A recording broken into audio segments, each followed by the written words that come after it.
ঠিক আছে, পরের জনকে যুক্ত করি। সায়েদুল, আপনাকে যুক্ত করা আছে। সায়েদুল, আপনি বলেন তাহলে। ভাই আসসালামু আলাইকুম। আপনার উপরে শান্তি বর্ষিত হোক, বলেন। আচ্ছা ভাইয়া, মানে একটা কথা হচ্ছে যে যখন আমরা আগে যে কোরআন পড়তাম, তখন যখন পড়তাম তখন মনে হচ্ছিল যে আমাদের মানে তখন কোরআনটা আল্লাহর কাছ থেকে নাজিল হইছে, মানে যে এটা সৃষ্টিকর্তাই তৈরি করছে। তো পরবর্তীতে যখন নিরপেক্ষভাবে পড়ছিলাম আপনাদের হয়ে, যে ওইভাবে চিন্তা করছিলাম। তো এখানে মনে হচ্ছে যে, যে নবী আল্লাহ, আল্লাহই নবী। যে তার বানোয়াট কিছু কিচ্ছা কাহিনী এভাবে লিখে দিছে, এইভাবে যে তার মন গড়া যখন যেগুলো আসছিল ওগুলো লিখে দিছে। তখন একটা জিনিস চিন্তা করলাম, তখন হচ্ছে যে আমরা ইন্টারমিডিয়েটে যখন লাল সালু একটা নাটকের চরিত্র পড়ছিলাম, তো ওইটার কথা মনে উঠলো যে এরকম একটা বিষয়, যে সেও ভন্ডামি করতো, যে এও ভন্ডামি করে মানুষের কাছ থেকে এরকম কিছু চাইছে। মানে এরকম একটা চিন্তা ভাবনা ছিল ভাই। হ্যাঁ, এবং হুজুর কেবলা একটা একটা উপন্যাস আছে। হুজুর কেবলাটা পড়তে পারেন। হুজুর কেবলার ভিতরে আরো সুন্দরভাবে আছে জিনিসটা। ওই যে এক হুজুরে পীর সাহেব যায় ইসের বাসায়, ভক্তের বাসায়। ওখানে গিয়া ভক্তের যে নতুন বিয়া করা বউ ওইটারে তার মনে ধরে। তখন কয় যে আল্লাহ নাকি তার উপরে ওহী নাজিল করছে। বিয়া বিয়া করতে হইব। নতুন বউরে তার স্বামী তালাক দিব। ওই বউরে সে বিয়া করব। এ তো সম্পর্কে হয় তার ছেলে, মানে হচ্ছে কি সে তো পীর বাবা, তাই না?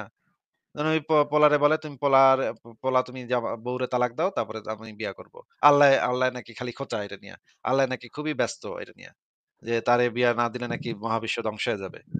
তখন আরকি ওই পীর সাহেবের মানে যে ভক্ত, সে তার বউরে তালাক দেয়। তারপরে তালাক দিয়ে পীর সাহেবের সাথে বিয়া দেয়। ওই বউরে দেখে তার এত ভালো লাগছে, পীর সাহেবের এত ভালো লাগছে যে এখন আর সামলাইতে পারতেছিল না নিজেরে। একই কাহিনী কিন্তু পাওয়া যায় মোহাম্মদের এখানেও। হুজুর কেবলাটা আপনি পইড়েন, হুজুর কেবলা পড়লে আপনি দেখবেন যে একেবারে সেইম কাহিনী মোহাম্মদের জীবনে। নিজের পালিত পুত্রের বউরে দেইখা তার মাথা গরম হইছে। ঘরে গিয়ে আল্লাহু, আল্লাহু কইতাছে। তারপরে গিয়া কয় যে, তুই তালাক দে, আমি বিয়া করব।" চিন্তা করেন কি একটা অবস্থা। আচ্ছা ভাই, ঠিক আছে ভাই, একটু শেয়ার করলাম আরকি। ঠিক আছে সাইদুল ভাই, ভালো লাগলো আপনার সাথে কথা বলে। তাহলে বিদায় জানাই আপনাকে। আচ্ছা। আচ্ছা, ঠিক আছে। তাহলে বিদায় জানালাম। পরের জনকে যুক্ত করি। দূরবীন, দূরবীন, আপনাকে যুক্ত করা আছে। বলেন, আপনি ব্যাক স্টেজে অনেকক্ষণ ধরে হাসাহাসি করতেছিলেন। বলেন তাহলে। আপনার আমি যে ভিডিওটা আমি অফ করে রাখছি, কারণ আপনার নিরাপত্তার সমস্যা হয় কিনা এটা ভেবে আপনার আ ইয়াটা আমি হাইড করে ঠিক আছে রাখছি। ভাই, ঠিক আছে ভাই। মজা লাগলো। সৌদি আরবের বেটার কথা শুনে অনেকক্ষণ ধরে শুনতেছি। সেই লাগলো। আ বিসমিল্লাহির রহমানির রহিম। হ্যাঁ, ঠিক আছে, শোনা বলেন। যাচ্ছে? হ্যাঁ, হ্যাঁ, শোনা যাচ্ছে, বলেন। নাহমাদুহু ওয়া নাস্তাঈনুহু ওয়া নাস্তাগফিরুহু ওয়া নাউযু বিল্লাহি মিনাশ শাইতানির রাজিম। তো আমি আসলে ভারতের আরকি। তো আমার বাড়িটা হলো আপনার ত্রিপুরায়। ত্রিপুরা তো চিনেন? হ্যাঁ, হ্যাঁ, চিনি। যাই নাই কিন্তু চিনি। এখানকার, হ্যাঁ, তো বাংলাদেশের নিকটবর্তী ৩ দিক দিয়ে বাংলাদেশ ঘেরা। তো আমার আজকে নরমালি আমার আলোচনার উদ্দেশ্য হচ্ছে আমি আমি যেহেতু একটা রুরাল, খুব গ্রাম্য পরিবেশ থেকে বিলং করি, একদম অজপাড়া গ্রাম। সেখান থেকে আমি একসময় প্রচন্ড কড়াভাবে ইসলামকে একটা চর্চা কারেকশন করতাম। করে দেই। একটা কারেকশন করে দেই ভাই। অজপাড়া গা মানে হচ্ছে গিয়ে বড় গ্রাম। অজ মানে হচ্ছে গিয়ে বড়, হুম? মানে আপনি যদি বলেন অজপাড়া গা, তার মানে খুব বড়, খুবই ভালো একটা গ্রামে আপনি বিলং করেন। আপনার বলতে হবে আসলে বলা উচিত আচ্ছা, অজগর, হুম? আ হ্যাঁ, অজপাড়া গা বলতে যেটা বোঝায় খুবই সুন্দর বড় গ্রাম, বড়সড় গ্রাম সেটা আচ্ছা, আচ্ছা। বোঝায়। আসলে ছোট গ্রাম বোঝায় না। আমরা এই শব্দটাকে ব্যবহার করি এমনভাবে যে খুবই ছোট, খুবই মানে হ্যাঁ, আ হ্যাঁ, পুরনো, ছোট। আসলে এটা অর্থটা এটা না। অজপাড়াগা মানে হচ্ছে বড় গ্রাম হবে। কারণ অজ শব্দটা অজগর যেমন ধরেন, অজ হ্যাঁ, শব্দটার মানে হচ্ছে বড়, বৃহৎ। হুম? হ্যাঁ, এবার বলেন। হ্যাঁ। বাহ! ঠিক আছে, জানতে পারলাম। তো তাহলে আমি স্পষ্ট করে বললে একদম অনুন্নত গ্রাম। মানে যেখানে মানুষ এখনো ছেলেমেয়েরা আপনার ক্লাস 8-9 পর্যন্ত ইন্ডিয়ান এডুকেশন সিস্টেমে পড়ে। তারা এখান থেকে পড়া ছেড়ে দিচ্ছে। তারপরে গিয়ে আপনার বিভিন্ন রাজমিস্ত্রি কাজ, ওই টায়ার ঠিক করা, সাইকেলের পাংচার করা, এইসব কাজে লেগে যাচ্ছে। পড়াশোনা হয় না। আর সেখান থেকে অনেক কষ্টে আমি একটা উদাহরণ দিলে বুঝবেন। আমি যে স্কুল থেকে মাধ্যমিকে পাস করেছি, সেই স্কুলের কেউ এখনো পর্যন্ত স্টাডির সাথে আর জড়িত নেই পড়ালেখার সাথে, আমি ছাড়া। তো যাই হোক, আমি একসময় প্রচন্ড তাবলীগ করতাম। 11-12 এ সায়েন্সে পড়েছিলাম। তো সেই সায়েন্স দিয়েও ইনশাআল্লাহ ইসলামকে বুঝিয়েছি মানুষকে অনেক। কোরআন হাদিস বুঝিয়েছি তাবলীগে ঘুরে, ঘুরে।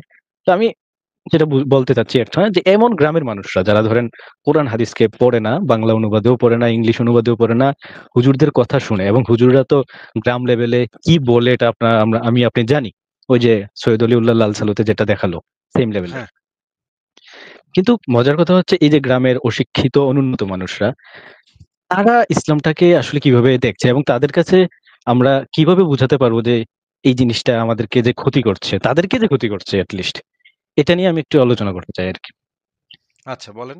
এই বিষয়ে। হ্যাঁ, তো কথা হচ্ছে গিয়ে তারা কোরআন হাদিসের মধ্যে পড়ে তারা এটা বুঝে না যে আল্লাহ কি পরিমাণ বাটপারি, চিটিং, ছলচাতুরি করলো, এবং কোরআন যে আদৌ কোনো একটা সৃষ্টিকর্তা তো দূরের কথা, একটা ভালো মানুষের লেখা বইও হতে পারে না, সৃষ্টিকর্তা বাদ দিলাম, একটা মেচিওর মানুষের লেখা বইও হতে পারে না, যেটা সৌদি আরবের ভাইটা একটু আগে একদম তো ব্লাস্ট করে দিল, যা সুন্দর লাগলো। তো তারা তো উপন্যাস পড়ে না, তারা তো আপনার প্রবন্ধ, গল্প, সাহিত্য, দর্শন এগুলির সাথে তাদের কোনো সম্পর্ক নাই। তারা সকাল হলে নাঙ্গল কাঁধে নিয়ে খেতে বেরিয়ে যায়, সেখানে পুটকি উৎকরে সূর্যের নিচে কাজ করছে, সন্ধ্যায় ফিরছে, দুপুরে বাড়িতে এসে ভাত খাচ্ছে, ওই পোড়ামরিচ দিয়ে ভাত খায়, তারপরে গিয়ে আচ্ছা, কিন্তু তারা দুর্বিন ৫ ভাই, ওয়াক্ত নামাজ পড়ে। দুর্বিন ভাই, আপনার ভিডিওটা কি আমরা দেখাবো নাকি এটা অফ করেই রাখবো? আপনার পছন্দ হলে দেখাতে পারেন। মানে আপনি যদি নিরাপত্তার সমস্যা থাকে আপনার, তাহলে আপনার ভিডিও আমরা দেখাবো না। কিন্তু যদি নিরাপত্তার সমস্যা না থাকে, তাহলে এই স্ক্রিনটা সরিয়ে দিতে পারি আমি। আচ্ছা, সরিয়ে দেন, ঠিক আছে, রিস্ক নিয়ে এলাম। আচ্ছা ঠিক আছে। হ্যাঁ, বলেন। সরিয়ে দিলাম। হ্যাঁ, বলেন। কিন্তু এখন তো আপনার নিরাপত্তা আপনি নিজেরই বুঝতে হবে আরকি। হ্যাঁ, বলেন। ঠিক আছে, তো এখানে গিয়ে মানুষ তারা কাজ করছে, খাচ্ছে, সারাদিন দিনে এনে দিনে খাচ্ছে, পরিশ্রম করছে, তাদের জীবনে শিক্ষা, স্বাস্থ্য, তারপরে অন্ন, বস্ত্র, বাসস্থান এগুলিরই অভাব, কিন্তু তারা ইসলামকে মেনে, ধর্মকে মেনে সকাল সন্ধ্যায় আল্লাহকে উপাসনা করে, আল্লাহর কাছে মাথা নত করে তারা শান্তি পাচ্ছে, তাদের চাহিদা অনুযায়ী তারা শান্তি পাচ্ছে। এখন মজার বিষয় হচ্ছে এটা তাদেরকে কিভাবে ক্ষতি করছে। যেমন কয়েকদিন আগে, এই রমজানেই ২-৩ দিন আগে আমি একটা আমাদের গ্রামের মসজিদে গেলাম। সেখানে যাওয়ার পর দেখলাম যে মানুষগুলি একসময় রিক্সা চালাতো, রিক্সা চালিয়ে কিছু লোক ইনকাম করতো, ইসলামটারে অত মানতো না, বাট হ্যাঁ একটু গ্রাম লেভেলের ফর্মালিটি ভাবে ইসলাম মানতো, সেও দেখি এখন গিয়ে টুপি দাড়ি লাগিয়ে ইসলামিক ফর্মাল পোশাক পরে তারা নামাজ রোজা করছে, এবং শুনছি তাদের মুখের কথা, তারা বলছে যে তাদের অমুক ছেলেকে হিফজ খানায় ভর্তি করলো, অমুক ছেলেকে অমুক মাদ্রাসায় ভর্তি করলো, এটা বলছে। এবং আরো বলছে তারা, এই বাংলা পড়াইয়া লাভ হইব, বাংলা মানে একাডেমিক স্টাডিজ, এগুলি পড়াই কি লাভ হইব, ইটা পড়াই কি কোনো কাজ হইব, এটি পড়াইয়া কি জান্নাতে যেতে পারবো, আল্লাহর কাজ পড়াইলে, ইসলাম পড়াইলে, কোরআন হাদিস পড়াইলে আল্লাহ রিজিকের ব্যবস্থা করবো, খানার ব্যবস্থা করবো। হ্যাঁ, এবং কিভাবে আরেকটা তারা কারণ আছে, আরেকটা কারণ আছে যে তারা মনে করে যে একজন আলেম ১৪ জনকে আ জান্নাতে নিয়ে যাইতে পারবে যাওয়ার সময়। হ্যাঁ? ১৪ মানে মানে আশপাশ আত্মীয়স্বজনদের মধ্যে ১৪ জনের নিয়ে যেতে পারবে। এখন বাপ-মায়ে ২-৩ টারে তো পাঠাইতেই হবে। জান্নাতে তো যাওয়ানো লাগবে হুম, তাদের। তারা তো আকাম-কুকামে এক্সাক্টলি, সারা জীবন কম করে নাই। এখন এই এক্সাক্টলি। মুফতি যদি হ্যাঁ, একদম, জান্নাতে ঢুকুন যায়, তাহলে তো ঢুকতে চাবেই। একদম, একদম এটি। মজার বিষয় হচ্ছে গিয়ে তারা এইভাবে ধীরে ধীরে, আমাদের তো চাহিদা ছিল, আমরা বুঝতাম যে ২১ শতাব্দীতে মানুষ গ্রামগুলি উন্নত হবে, অন্যান্য গ্রামগুলি যেমন নন মুসলিম যে এরিয়াগুলি, তারা কিন্তু ডেভেলপ হচ্ছে, তারা কিন্তু ইনকামে, শিক্ষা, স্বাস্থ্যে অনেক এগিয়ে যাচ্ছে, কিন্তু মুসলিমরা যাচ্ছে না, কোথাও যেন আটকিয়ে রয়েছে। এই আটকানোটা, এই আটকানোটার পিছনে ফিলোসফি একটাই, সেটা হচ্ছে ইসলাম, আর কিচ্ছু না। এরা চাইলে এরা এই ধর্মান্ধতা, দিনের কামাই দিয়ে, ধর্মান্ধতা। হ্যাঁ, বলেন। ধর্মান্ধতা, হ্যাঁ একদম, এত গোড়ামি। আরো ইন্টারেস্টিং মজার বিষয়, যেহেতু ত্রিপুরার এই অঞ্চলগুলি বাংলাদেশের নিকটবর্তী, তো বাংলাদেশের সব মোল্লাদের ওয়াজ, হুজুর সবকিছু, আর তাদেরকে সম্মান রেখে বলছি, সমস্ত ইসলামিক পণ্ডিতদের ওয়াজ এইভাবে ঝড়ের মতো এখানে আসছে। এবং ইন্টারেস্টিং বিষয়, আমাদের ভারতের কালচারের মধ্যে যারা ওয়াজ করে, মাহফিল করে, তারা কিন্তু বাংলাদেশের হুজুরদের মতো অত এক্সট্রিম ইসলামটা এখানে চর্চা করতে পারে না, সুযোগ পেলে করতো। তো কিন্তু মুসলিম সোসাইটি পেয়ে যাচ্ছে বাংলাদেশের সেই এফেক্টটা, তো পেয়ে তারা হয়ে যাচ্ছে সেই বাংলাদেশী টাইপের উগ্র মুসলিম। তো তারা হচ্ছে কি, তারা গিয়ে এবার ইন্ডিয়ান যে কালচার, ইন্ডিয়ার যে সাবকন্টিনেন্টের কালচার, জিওগ্রাফিক্যাল কালচার, আমাদের যেই সংস্কৃতি আছে এখানকার, অন্যান্য মানুষ, অন্যান্য অমুসলিমদের সাথে তারা উঠা বসা করতে পারে না, ধীরে ধীরে পিছিয়ে যাচ্ছে। অফিস আদালতে গেলে দেখা যায় মুসলিমরা নেই, মুসলিমরা একদম মানে অবহেলিত, নিরীহ একটা কমিউনিটির মধ্যে পড়ে থাকে। সেখানে স্কুল কলেজগুলোর মধ্যে পিছিয়ে। টোটালি একদম ব্যাকডেটেড দিয়ে চলে যাচ্ছে। আর এটার এফেক্ট হচ্ছে কি এই অঞ্চলগুলির মধ্যে এত বর্বরতা বাড়ছে, ধীরে ধীরে ড্রাগ বাড়ছে, ড্রাগ বিজনেস বাড়ছে মুসলিমদের মধ্যে। তারা ২ নাম্বারি ব্যবসা করছে, ২ নাম্বারি ব্যবসার টাকা দিয়ে গাড়ি কিনছে। কোটি কোটি টাকার গাড়ি এইসব অঞ্চলে কিনছে ছেলেরা, মেয়েরা তো পাত্তাও পায় না ইসলামে। ছেলেরা কিনছে। এই গাড়িগুলি দিয়ে তারা ওয়াজ মাহফিলে বিভিন্ন হুজুরদেরকে ক্যারি করে শো অফ করছে। তো গ্রামের মুসলিমরা কিন্তু এইগুলি দেখে প্রভাবিত হয়। গ্রামের মুসলিমদের কাছে এগুলি খুব একটা আহামরি জিনিস। গ্রামের এই খেটে খাওয়া মানুষগুলির কাছে। এবং তাদেরকে যখন আরো তবলিগ জামাতের মতো সংগঠন যখন এই রিক্সাওয়ালাকে, খেতে কাজ করা কৃষককে যখন ৩০০ টাকা দিয়ে একটু পৃথিবী ঘুরিয়ে দেয়, তখন তো আরো আহামরি অনেক এবং সুখ পেয়ে এবং যায়। যেই সোসাইটি গুলাতে দাড়ি টুপির সংখ্যা বাড়ে সেই সোসাইটিতে বুঝতে হয় যে দুর্নীতি বাড়তেছে। দুর্নীতির সাথে, সাথে প্রচন্ড।